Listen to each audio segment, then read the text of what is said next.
$957 billion that the National Retail Federation estimates will all shell out over the holidays this year. Trouble is, thieves may be stealing even more. Retail theft has been a hot button issue in Sacramento County since the sheriff started running undercover sting operations in stores.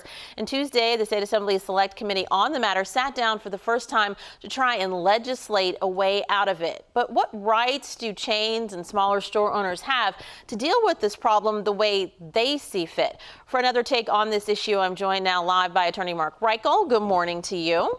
Good morning. Well, no one wants to see merchandise waltzing out of the stores in the hands of thieves, legit shoppers or shopkeepers. But for as brazen as these retail criminals have become in when and how they're stealing, some stores, maybe even the owners of most stores, have decided that their employees are not going to try and struggle to keep this inventory from leaving because of the threat of violence. And that's their right, right?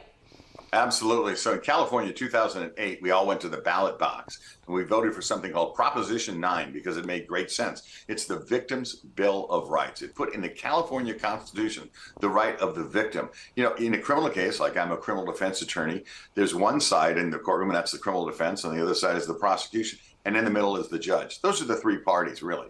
Well, Marsy's Law, as it's called, Marsy's Law, named after a young gal named Marcy, is now in the California Constitution, makes the victim a party. So you can have four people in that case. And the victims have to be consulted about any plea agreement, any charges being made, any dismissals, or what type of sentence to impose. But most importantly, one of the things I mentioned was whether charges are even filed in the first place. So every victim in California has what's called their Marsy's Law rights.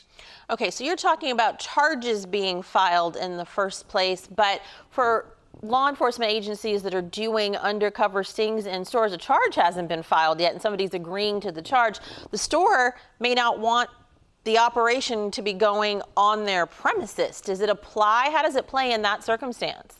They're still the victim of the crime. I mean, they're the ones that would get restitution. They're the ones that have to be consulted. If the person is actually convicted of this retail theft, they're going to be given a stay-away order from the victim, which is the store. So here's the situation is, if the store doesn't want law enforcement in there, it really, in California, under the Constitution, is really probably their right to do so.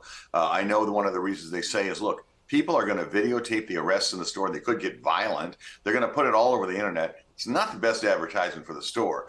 I understand that there may be bad advertising for the store when we see the smash and grabs and running out and they name which store it is. I understand. But that's, again, the store's decision on what they want to go out there for their reputation. So if they've asked for no police presence and no arrests being made in the store, we have to understand they're trying to make a living. They're trying to make money. They know what they're doing. If they say this is better for our store than having the arrest to allow this smash and grab to go, at what point does it become that the state law enforcement, which is publicly funded, isn't in the business of trying to figure out what's the best way to make money? When they tell the stores how to run their business, then we may be looking at Marsy's Law implications. So clearly, the sheriff of Sacramento County has taken stores like Target to task for not wanting arrests to be made in store during their operations, calling them out for supposedly not being serious about ending retail crime. Obviously, the sheriff knows the law, knows about Marsy's Law specifically. So if the store owners don't want, deputies on site, what allows the deputies to keep doing these stings? Would a business have to sue to stop it, or to kind of try and end the practice in general for every store? Well, you've asked the great question, because I think both sides have kind of been civil about it, nice about it. The retailers have said, we don't want you in there. The officers have, Sheriff Cooper has said, look, we're undercover. We're just doing our job the best we can. And they're saying, we can't let this happen on our watch. Everybody's talking. Nobody's litigated yet. But they absolutely could file a temporary injunction, asking for an injunction preventing undercover law enforcement from coming in. There have been such suits across the nation in the past 100 years or so. But again, it's going to have to be resolved at some point in a courtroom, because both sides have been nice about it, have written letters to each other, have tweeted about it, as we do nowadays.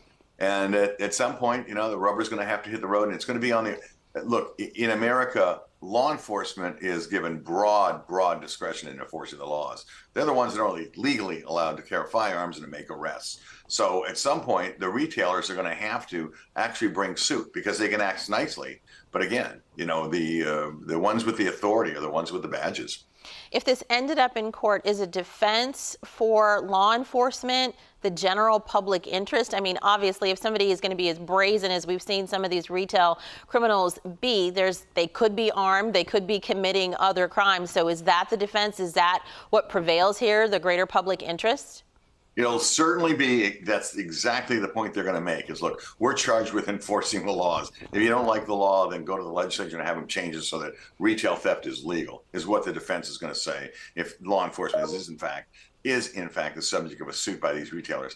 It may not come to that, but at some point they're going to have to do something because both sides are really in conflict here. And the retailers' various points would be when you do the arrest here when we've asked you not to be here. Someone slips and falls. It's on our insurance policy. All righty. Like that. So they can control what goes on in their store. They should be allowed to. All righty. Just another side of all of this to think about. Mark Reichel, thank you so much for your legal opinion this morning. Thank you so very much.